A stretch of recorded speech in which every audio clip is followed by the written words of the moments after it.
Alhamdulillah pemirsa Syariat dimanapun Anda berada, kembali bersama saya Aida Syafira dan juga Ustaz Taufikur Rahman. Kita sedang membahas tema hari ini tentang auratmu kemuliaanmu, Masya Allah. Karena memang aurat itu juga sebagian dari menghindari rasa malu kita ya, biasa sebagian dari iman kita. Nah ini tolong Abi dijabarkan tausiah tentang aurat di dalam Al-Quran itu banyak sekali ya. Mudah-mudahan pemirsa juga bisa mendengarkan ini dengan baik. Terima kasih Bunda. Hamdan wa syukran lillah, salatan wa salaman daimaini ala rasulillah, Sayyidina wa maulana Muhammad ibn Abdillah, la hawla wa la quwata illa billah. Pemirsa Syariat dimanapun Anda berada, kali ini tayangannya rada berbeda. Masya Allah, saya makin semangat karena dari Keranji langsung ke Cikini. Saya ngaji di Syariat ditemenin bini. Iya, namanya bini. 4 huruf 2 kata. Buat suami, bini bisa bikin nikmat. Iya. Abi yang semangat, Bunda yang grogi. Ya, ini perihal aurat ya untuk kaum akhwat. Ini bukan katanya. Pertama di Quran surat ke-24 juz ke-18 ayat ke-30 dan 31.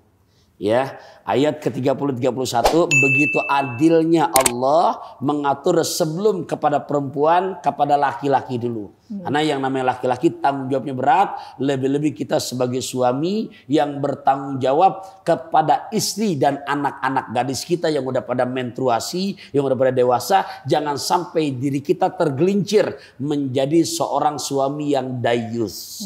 Apa itu dayus? Dayus itu seorang suami yang gak ada rasa cemburunya.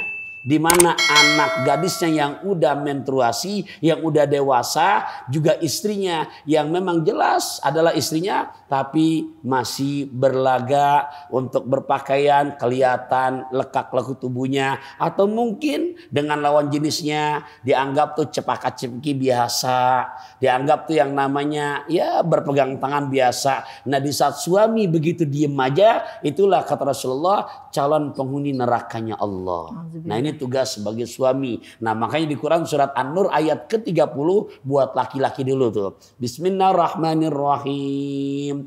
Kullil mu'minina, katakan kepada mereka ya Muhammad, orang-orang laki-laki yang beriman, yaguddu min absarihim, supaya mereka menundukkan pandangan wajahnya, matanya, wa yahfadzu furujahum, dan menjaga kehormatannya, kemaluannya, dzalika azkalahum, yang demikian itu lebih suci buat mereka. Innallaha khabirum bima yasnaun, sungguh Allah Maha mengetahui dengan apa yang mereka perbuat.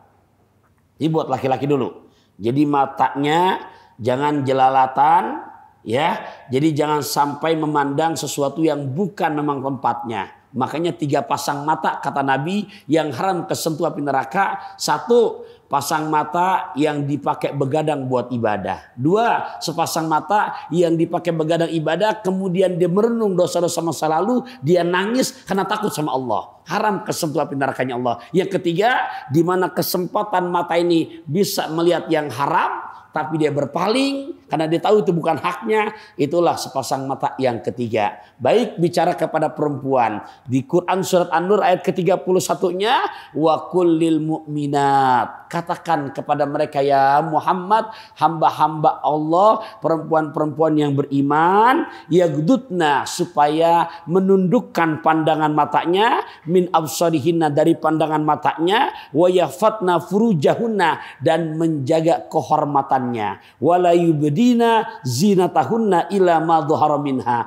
dan jangan ya memamerkan dia punya auratnya kecuali pada batas yang umum. Aurat perempuan seluruh tubuhnya kecuali wajah dan telapak tangan. Itu sudah sepakat dari jumhur ulama. Aurat perempuan seluruh tubuhnya kecuali wajah dan telapak tangan.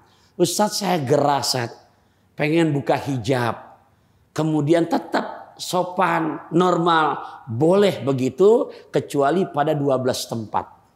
Nah, jadi kalau ketika keluar di luar 12 tempat tertutup semuanya. Nah, Quran mengatur di hadapan siapa? Disebutkan di sini boleh kamu buka hijab kamu, Tapi tetap dengan tertutup aurat inti kamu, illa li bu'ulatihinna, di hadapan suami kamu. Jadi di hadapan suami silahkan maksimalkan untuk suami. Jadi berdandan, bersolek, niatkan untuk suami ibadah. Yang kedua, di hadapan siapa? Au abaihinna, di hadapan ayah kandung kamu. Di hadapan bapak. Kemudian siapa lagi? Au aba ibu ulatihinna, di hadapan bapak mertua kamu. Ya, jadi hadapan orang tua, bapak maupun bapak mertua. Au abnaihinna, atau di hadapan anak laki-laki kamu. Jadi boleh yang perempuan sekiranya membuka hijabnya di hadapan, ada siapa tuh di rumah? Cuman ada anak laki-laki kita. Nah, kemudian siapa lagi? Au abna ibu ulatihinna, anak laki-laki dari suami kamu. Misalkan seorang perempuan janda menikah dengan seorang duda, dan seorang duda ini punya anak. Nah, dan sudah betul-betul jelas sudah sekamar, sudah tidur bareng, maka anak laki-lakinya ini menjadi mahram kepada ibu tirinya. Kemudian au ikhwanihinna, atau di hadapan saudara laki-laki kamu. Kamu mampir, ini seorang ibu mampir ke rumah adik iparnya yang perempuan, kemudian suaminya adalah saudara kandung si perempuan ini, ya itu tidak apa-apa. Au bani ikhwanihinna, atau anak laki-laki saudara laki-laki kamu, ponakan. Ya, ternyata saudara laki-laki kita punya anak laki-laki, itu ponakan, itu mahram kita, boleh. Au bani akhwatihinna, atau anak laki-laki saudara perempuan kamu. Seorang perempuan silaturahim ke rumah siapa? Ke rumah saudara kandungnya yang perempuan. Lantas mau buka hijab, ada siapa di rumah? Ada suami saya, Kak. Jangan, ipar nggak boleh. Suami kamu kemana? Oh, suami saya lagi kerja. Jadi ada siapa di rumah? Ada saya, di saudara kandung nih perempuan. Suaminya lagi di luar, nggak ada orang. Ada anak kandungnya, ponakan juga, tapi dari saudara perempuan, itu boleh. Ya, nah au bani akhwatin au nisaihinna, atau perempuan-perempuan yang seakidah. Janjian nih, misalkan untuk aerobik di rumah siapa? Oh, di rumah kami sajalah, kebetulan suami kami lagi tugas keluar kota. Akhirnya gimana? Kan nggak mungkin aerobik pakai pakaian hijab syar'i kan gitu. Nah lepaslah pakai pakaian olahraga. Nggak ada sama sekali laki-laki, perempuan semua, dan perempuannya seakidah.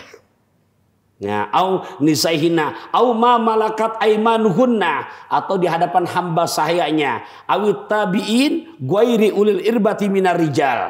Ini walaupun boleh, tapi zaman sekarang tetap ngeri. Laki-laki yang memang udah kayak bapak kandungnya, yang memang sudah lama ngabdi, dan yakin nih perempuan laki-laki itu nggak akan timbul terangsang kepada perempuan tersebut. Nah ini dalil ini kadang-kadang mohon maaf untuk bicara aurat, bukan untuk legalitas LGBT. Jadi jangan salah pengertian ya. Ini kadang-kadang ayat ini dipotong, dalil yang baru saya sebutkan untuk pembolehan LGBT, tetap LGBT hukumnya haram. Oke, diteruskan. Awit tiflil ladzi, ya, atau di hadapan anak-anak kecil, anak-anak bocah yang masih balita, alladzina lam yadharu ala auratin nisa, yang dia belum mengerti aurat perempuan. Seorang ibu main ke rumah temannya yang perempuan, suami temannya lagi di luar kota, lantas dia mau membuka kerudungnya, buka hijabnya. Ada siapa di rumahnya? Nggak ada siapa-siapa. Ada anaknya baru pulang sekolah tuh. Kelas berapa? Oh baru TK. Itu boleh. Ini diperbolehkan. Hadirin, hadirat rahimakumullah. Inilah urgennya aurat supaya betul-betul dijaga. Karena ketika perempuan bisa menjaga auratnya dan betul-betul dia ikhlas karena Allah, menjadi jembatan suami istri untuk mudah ke dalam surganya Allah Subhanahu wa ta'ala.